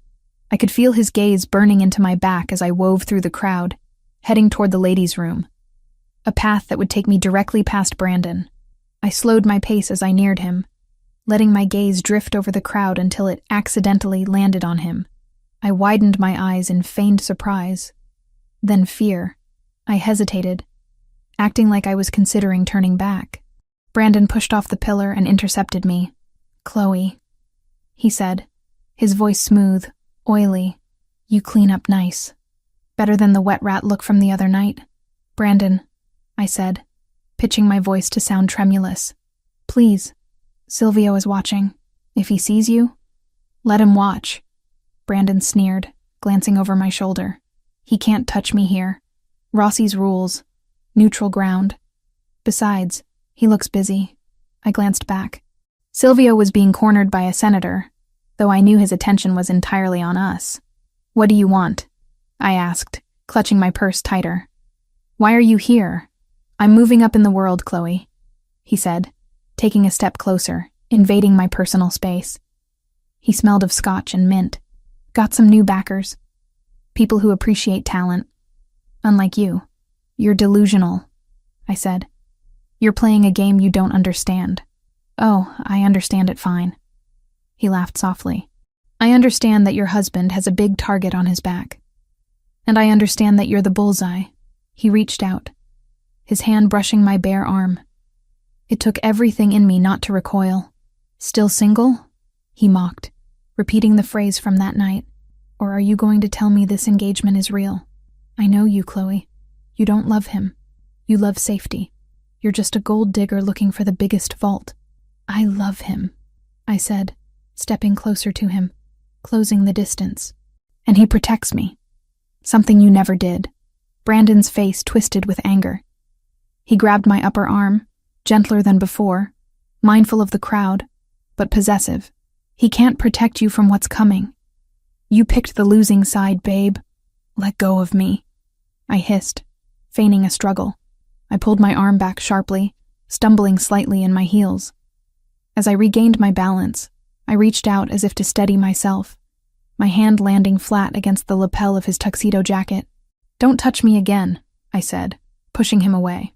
Or what? He smirked. Or I'll tell everyone here that you're wearing a rental, I spat, channeling the old Chloe, the one who used to argue with him about money. I turned on my heel and walked away, my heart hammering in my throat. I didn't look back. I walked straight to the ladies' room, pushed through the door, and leaned against the marble sink, exhaling a shaky breath. I looked at my left hand. The adhesive disc was gone. It was on him, under the lapel, tucked against the wool where he wouldn't feel it. I tapped my earring once. A signal check. I have him. Silvio's voice came through instantly, clear as a bell. Tracker is active. Audio is live. Good work, Tesoro. Now get back to me before I burn this building down. I checked my reflection. My cheeks were flushed, my eyes bright. I looked like a woman in love, or a woman who had just planted a bomb. I left the bathroom. As I crossed the floor back to Silvio, I saw my father again. He wasn't at the bar anymore. He was moving toward the terrace doors, the same ones Brandon was standing near. My stomach dropped. Silvio, I whispered into the air. My father. He's moving toward Brandon. I see it, Silvio replied. Don't engage. Come to me. We monitor from the car. We need the conversation. I reached Silvio. He took my hand immediately, pulling me into his side. Smile, he ordered softly. We have an announcement to make. We walked to the stage. The band stopped. Silvio took the microphone. He looked at the crowd, then at me, with a look of such intense possession that the room went silent. They say power is the only currency that matters, Silvio said, his voice amplifying through the hall. But they are wrong. Loyalty is the currency of kings. And tonight I am the richest man in the world. He raised my hand, the diamond ring flashing under the chandeliers. To my future wife, Chloe. The room erupted in applause. Flashbulbs blinded me. I smiled, waving, playing the part of the adored fiancé. But my eyes were locked on the terrace doors. Brandon was gone. My father was gone. They were outside. Together. Let's go, Silvio whispered, dropping the microphone. We have them. We exited the ballroom through the kitchen service entrance, avoiding the press. The armored SUV was waiting. We dove into the back seat. Enzo, get us clear. Rocco, give me the feed, Silvio barked. Rocco, battered but refusing to stay in the hospital, was in the front seat with a tactical tablet. He handed me a headset. Signal is strong, boss. They're in the garden maze. No ambient noise. I put the headset on. The silence of the car was replaced by the rustle of wind in leaves and the heavy breathing of two men. "I can't do it, Brandon," a voice whined, a voice I knew better than my own. "It's too much. They have armed guards everywhere." "Shut up, Arthur," Brandon's voice cut through, distorted slightly by the fabric of his jacket. "You already took the money. You spent it. There's no backing out." I closed my eyes, a single tear escaping. "Dad, but the blueprints," my father stammered. "If I give you the electrical schematics, people could die. Chloe is there. She's at the gallery every day. Chloe won't be there." Brandon lied smoothly. "We just want the vault. It's a heist, Arthur. Nobody gets hurt. We cut the power, we blow the safe, we leave. Your daughter loses a few paintings. Insurance covers it. Everyone wins. You promise?" my father asked, desperate to believe the lie. "You promise she won't be hurt?" "I promise," Brandon said. "Now, do you have the flash drive?" There was a pause, the sound of a zipper. "It's all there," my father whispered. "The grid layout, the generator overrides, the blind spots in the cameras. God forgive me. God might." Brandon laughed darkly. "But the DeLucas pay better. Go home, Arthur. Wait for your next payment." I ripped the headset off, the nausea hitting me so hard I doubled over. "Chloe?" Silvio's hand was on my back instantly. "He gave it to him," I gasped, the betrayal feeling like a physical knife in my gut. "He gave them the security grid for the gallery. He thinks it's a heist. He thinks they're just stealing art." Silvio's face was a mask of fury. "He sold my home. He sold my wife. He's an idiot," I sobbed, the anger finally overtaking the grief. "He's a weak, pathetic idiot." Silvio looked at Rocco. "Pick up Arthur Foster, now." "Wait!" I grabbed Silvio's arm. "No!" "Chloe, he just signed a death warrant for my men. For you. If you take him now, Brandon knows the deal is blown," I argued, wiping my face furiously. "Brandon has the drive. He's going to take it to the DeLucas. If my father disappears tonight, Brandon will know we were listening." Silvio stopped, his jaw working. "So we let him walk?" "We let him walk tonight," I said, my voice turning cold, hardening into something brittle and sharp. "We let Brandon think he won. We let him deliver that drive to his masters." "And the information on it?" Silvio asked. "Is accurate," I said, "which means we know exactly how they plan to attack. They're going to hit the gallery during the auction. They're going to cut the power and use the blind spots." I looked up at Silvio, my eyes dry now. "We aren't going to fix the blind spots," I said. "We're going to move them. We're going to turn the gallery into a kill box." Silvio looked at me with a mixture of terror and admiration. "And your father?" "He's not my father anymore," I whispered, touching the envelope hidden in my purse. "He made his choice. Now he lives with it." The car sped into the night, carrying us away from the party, away from the pretense of civilization, and back into the darkness where we belonged. The warehouse was cold, a vast industrial space on the outskirts of the harbor that smelled of rust and salt water. It was the nerve center of Silvio's operation, a stark contrast to the polished elegance of the Rossi Gala we had just left. Banks of monitors lined one wall, flickering with data streams, satellite feeds, and the jagged waveform of the audio coming from the tracker on Brandon's lapel. I sat on a metal folding chair, still wearing my silver metallic gown, the hem pooling on the dirty concrete floor like a puddle of mercury. A heavy wool blanket was draped over my shoulders, but I couldn't stop shivering. It wasn't the cold. It was the aftershock of the voice I was hearing in my earpiece. Silvio stood behind me, his hand resting on the back of my chair, a silent, solid presence. He had removed his tuxedo jacket and rolled up his sleeves, ready for work.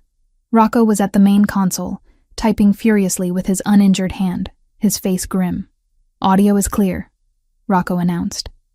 "Target is moving. Vehicle is heading north toward the DeLuca territory." I adjusted the headset, pressing it tighter against my ear. The sounds of the car engine were a steady drone, punctuated by Brandon singing along to the radio. He sounded happy. He sounded victorious. "He has no idea," Silvio murmured, leaning down. "He thinks he's bringing them the keys to the kingdom." "He is," I said, my voice hollow.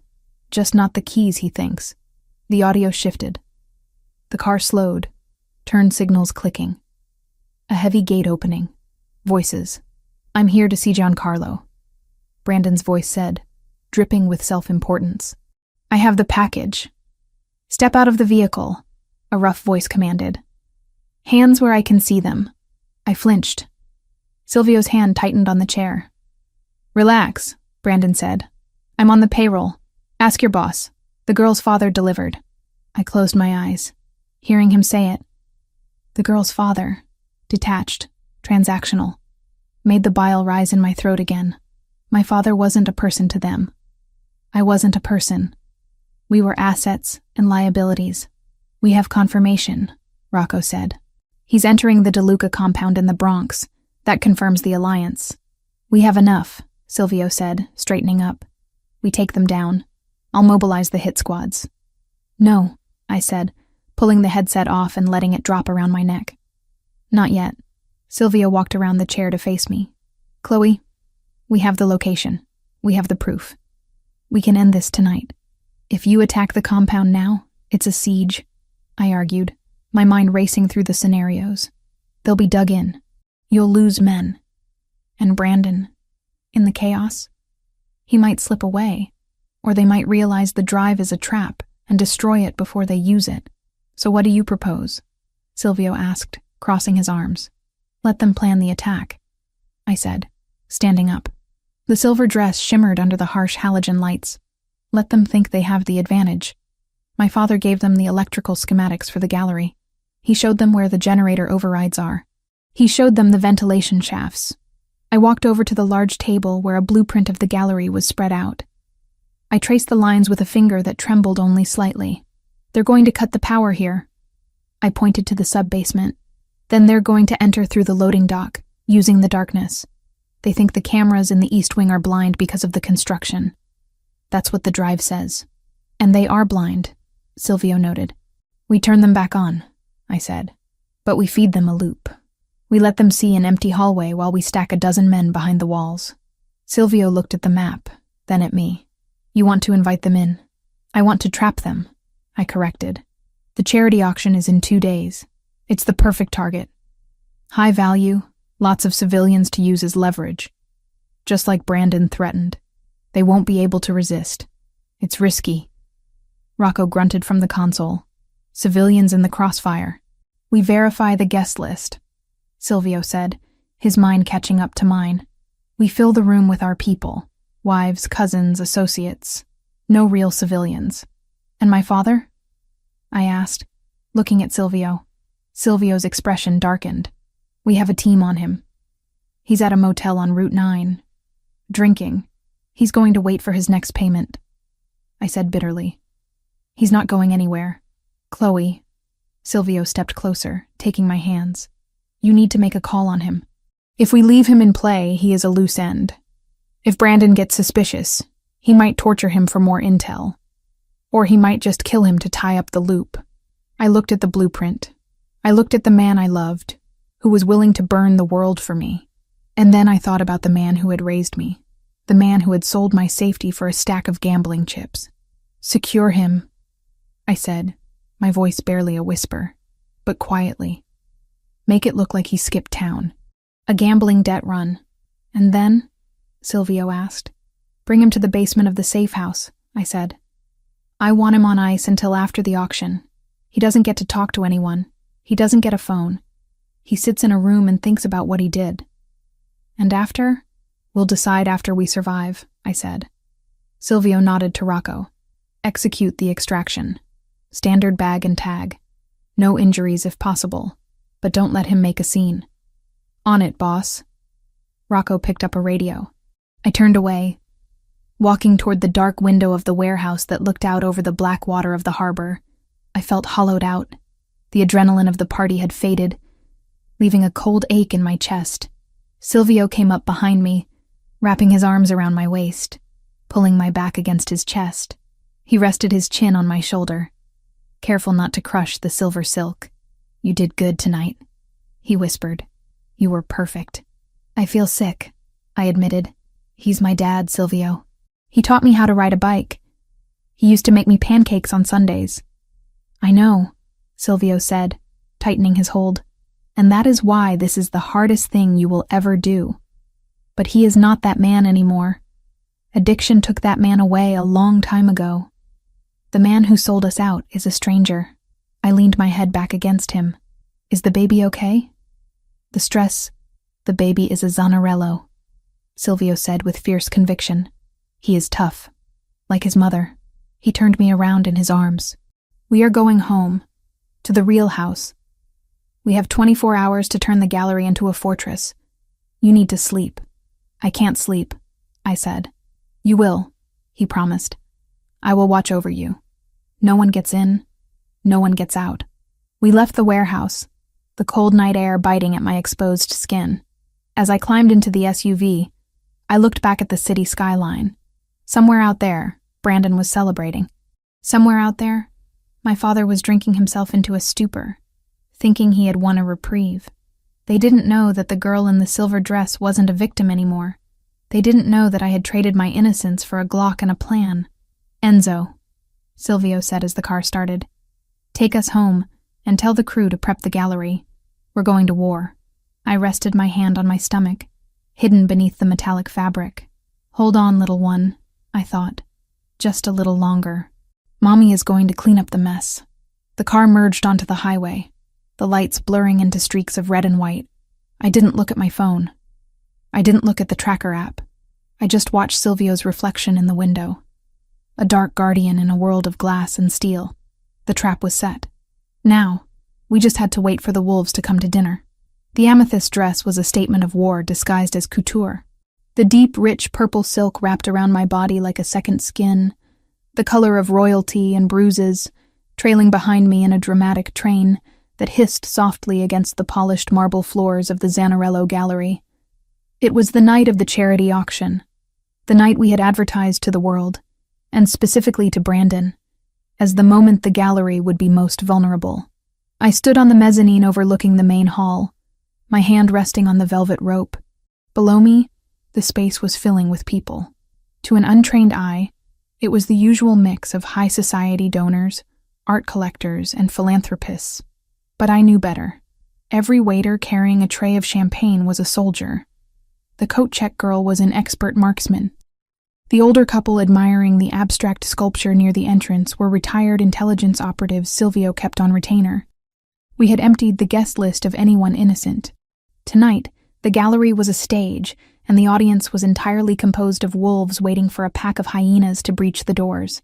"You are gripping the rail too hard," a low voice murmured beside me. Silvio appeared at my elbow, looking devastating in a black tuxedo that concealed the shoulder holster I knew he was wearing. He wasn't looking at the crowd.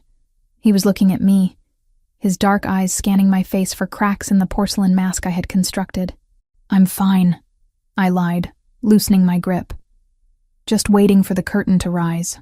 The perimeter is secure," Silvio said, his voice a low rumble meant only for me. "The feed from the loading dock shows movement. They took the bait. They are cutting the external power feeds now. And the backup generator is rigged to fail after 10 seconds, Silvio confirmed. Just long enough to give them hope, then plunge them into the dark. That's when we switched to thermal." I looked down at the crowd. My father wasn't there yet.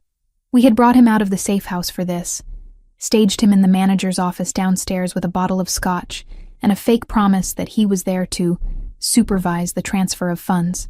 He was the final piece of the lure. Brandon needed to believe his inside man was in position. "It's almost time," I whispered, checking the diamond watch on my wrist. 8:58 p.m. "Go to the podium," Silvio instructed. "Stay behind the ballistic glass. Do not move until I give the clear." "I know the drill, Silvio. Chloe?" He caught my hand, pulling me back for a split second.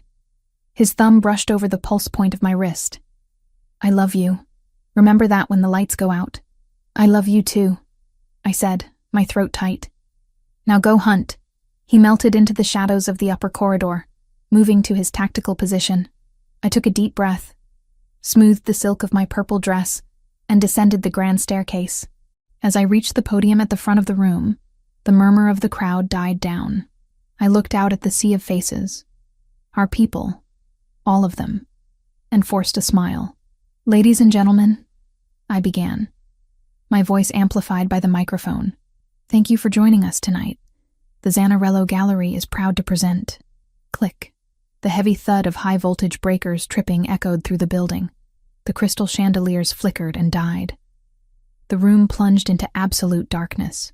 For a heartbeat, there was silence. Then, the emergency lights kicked on. Dim, amber strips along the floor, just enough to prevent panic, but leaving the vast open spaces in shadow. "Please remain calm," I said, my voice steady. "We seem to be experiencing a technical difficulty." It was the cue.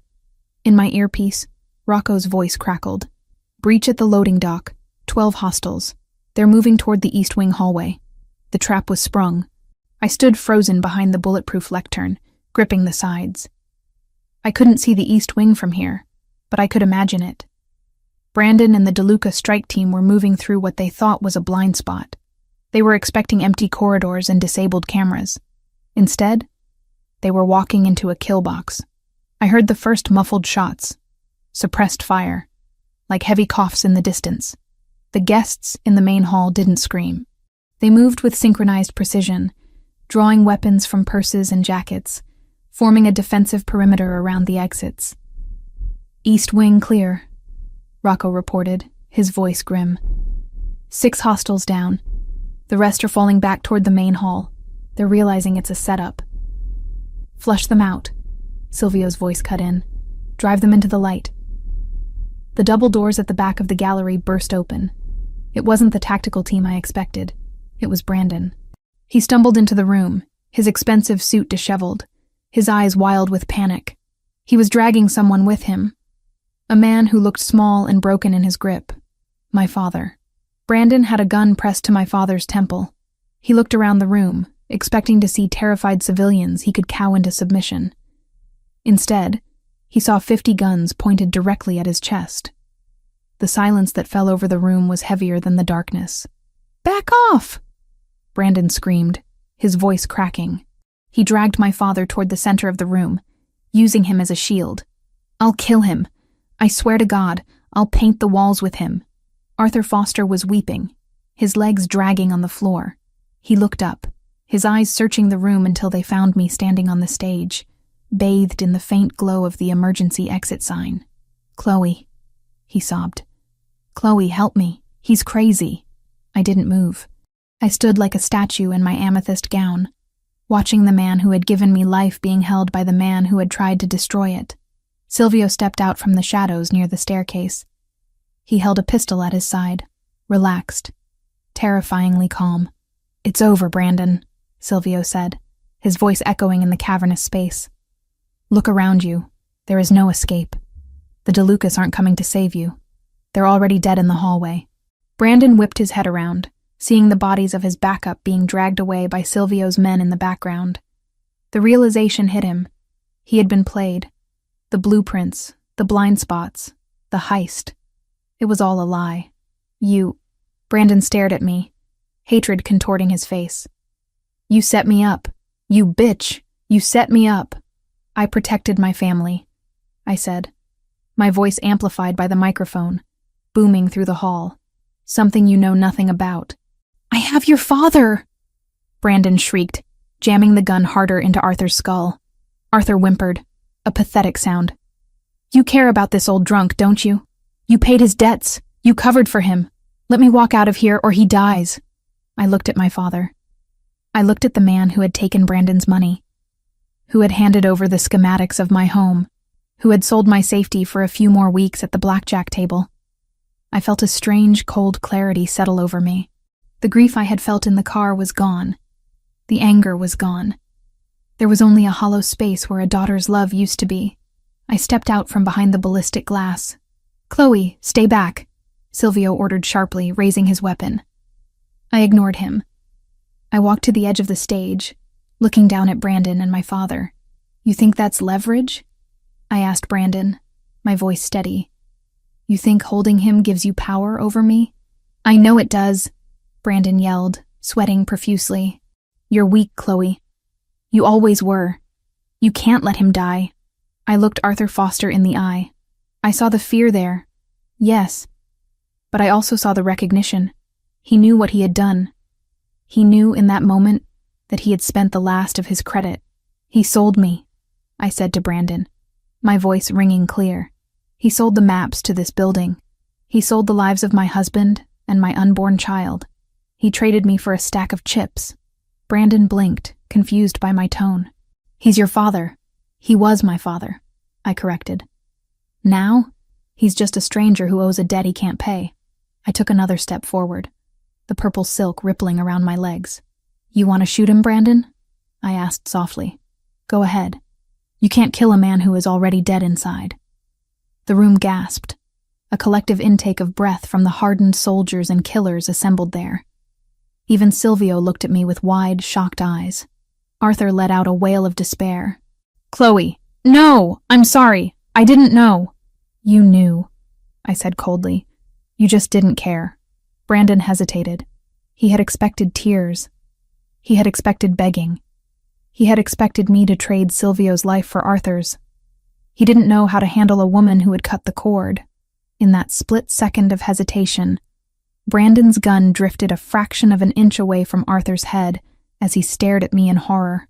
That was all Silvio needed. Crack. The sound of the shot was deafening in the enclosed space. Brandon's head snapped back. A dark hole appeared in the center of his forehead. The look of surprise was frozen on his face as his knees buckled. He collapsed backward, the gun clattering uselessly to the marble floor. Arthur screamed, scrambling away from the body on his hands and knees, covered in the spray of Brandon's blood. He curled into a ball, sobbing hysterically. Silvio lowered his weapon. He didn't look at the body. He walked straight to the stage, vaulted onto it, and pulled me into his arms. Are you okay? He demanded, his hands gripping my shoulders. Chloe, look at me. I looked up at him. I felt numb. I'm okay. That was... He shook his head, searching for the word. I have never seen anything like that. I had to make him doubt, I whispered. I had to make him freeze. You did, Silvio said. You saved us. He turned to the floor. Rocco and 2 other guards were standing over my father. Arthur was still weeping, rocking back and forth. Get him up, Silvio ordered. Rocco hauled Arthur to his feet. My father looked up at the stage, his eyes pleading. Chloe, thank you. Oh God, thank you. I knew you wouldn't let him hurt me. I knew... Take him away, I interrupted, turning my back on him. Arthur froze. What, Chloe? Where are they taking me? I'm your dad. I stopped. I didn't turn around. I spoke to the empty air in front of me. You're a liability, Arthur. And I'm a Zanarello now. We clean up our messes. Chloe! He screamed as Rocco dragged him toward the exit. Chloe, please, I'm sorry, Chloe! The doors swung shut, cutting off his voice. The silence returned to the gallery. I felt a hand on my waist. Silvio turned me around. He didn't say anything. He just pulled me against his chest, burying his face in my hair. I stood there in my amethyst dress, surrounded by armed men and a dead body. And finally, I let myself shake. It's done, Silvio whispered into my ear. The DeLucas are broken. Brandon is gone. It's done. I rested my head on his shoulder, closing my eyes. Is it? Or is this just who we are now? This is who we have to be to survive, he said. But we are together. And that is the only thing that matters. He lifted me into his arms, carrying me off the stage, stepping over the wreckage of the night. I buried my face in his neck, inhaling the scent of him, and let the darkness take the rest of the memories away. 7 months later, the rain was hammering against the glass, a relentless rhythm that seemed to echo the beating of my own heart. 7 months had crawled by since the night we turned the gallery into a battleground, but the storm outside felt eerily familiar. It was a dark, stormy night, almost identical to the one where I had stood on the sidewalk outside the gallery, pregnant and terrified, waiting for a savior. But tonight, the room was warm. The air smelled of lavender and sterilized cotton. And I wasn't waiting for anyone. He was already here. I lay back against the pillows of the hospital bed, exhausted in a way that felt bone-deep but strangely euphoric. My body felt light, emptied out, sore but victorious. Silvio was standing by the window, looking out at the storm. He wasn't wearing a tuxedo or a tactical vest. He was wearing a soft gray sweater and jeans, looking younger, softer than the world ever allowed him to be. In his arms, he held a bundle wrapped in a white blanket. He was swaying gently, rocking back and forth, murmuring something in Italian that was too low for me to catch. "Is he asleep?" I asked, my voice raspy. Silvio turned. The look on his face broke me. The ruthless Don, the man who had put a bullet in Brandon's head without blinking, was looking at the tiny creature in his arms with an expression of absolute terrified wonder. "He is staring at me," Silvio whispered, walking back toward the bed. "He has your eyes, Chloe. Hazel. But he has my frown. Poor kid." I smiled weakly. "Give him here." Silvio leaned down and placed the baby in my arms. Matteo. Our son. He was tiny, perfect, with a shock of dark hair and a scowl that indeed rivaled his father's. He shifted in his sleep, his little hand curling into a fist against my chest. "He's perfect," I breathed, touching his cheek. "He is a miracle," Silvio corrected, sitting on the edge of the bed. He reached out and stroked Matteo's head with one finger. I never thought I would have this. A son. A future that wasn't just blood and gunpowder. "We fought for him," I said. "He earned his place here." Silvio nodded. He reached into his pocket and pulled out a thick envelope. He placed it on the bedside table. "What's that?" I asked. "The deed," Silvio said quietly. "For the farmhouse in Montana." I looked at the envelope. I knew what it meant. My father. Not the myth I had clung to as a kid, but the broken, dangerous man he had proved himself to be. Arthur had been in a holding cell for the last 7 months. Sober. Terrified. We hadn't spoken. I hadn't visited. "Is he? He is on a plane now," Silvio said. "Escorted by 2 of my men. The house is isolated. It has a garden, a library, but no internet, no phone lines. And the nearest town is 50 miles away. Prison," I said. "Sanctuary," Silvio corrected. "He is safe there. The DeLucas are gone, but there are always other wolves. He can't gamble in Montana. He can't sell secrets. He can live out his days in peace." "Does he hate me?" I asked, looking down at Matteo. "He cried when we told him," Silvio said. "He asked if the baby was a boy or a girl. I told him it was a boy. He said to tell you he hopes you're a better parent than he was." I felt a single tear slide down my cheek.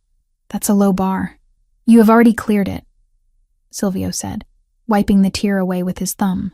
"You protected your son. You faced down a gunman for him. You are the best mother he could ask for." He leaned in and kissed me. A soft, lingering kiss that tasted of relief and promise. When he pulled back, he rested his forehead against mine. "The business is settled," he said. "The territories are secure. Rocco and Enzo are already folding the crews into something that actually looks like order. For the first time in 10 years, we are at peace." Peace. I tested the word. It sounded strange. "What do we do with peace?" "We live," Silvio said. "We raise Matteo. We buy more art. We argue about paint colors for the nursery." I laughed, a tired, happy sound. I was thinking gold, to match the robe. "Gold is good," he agreed. He looked at me, his eyes dancing with a flicker of the old dangerous spark. "You know," he murmured, glancing at the ring on my finger. The real one this time. A massive emerald-cut diamond that he had placed there the day after the shooting. I realized something. "What?" "That night on the street, when Brandon asked you..."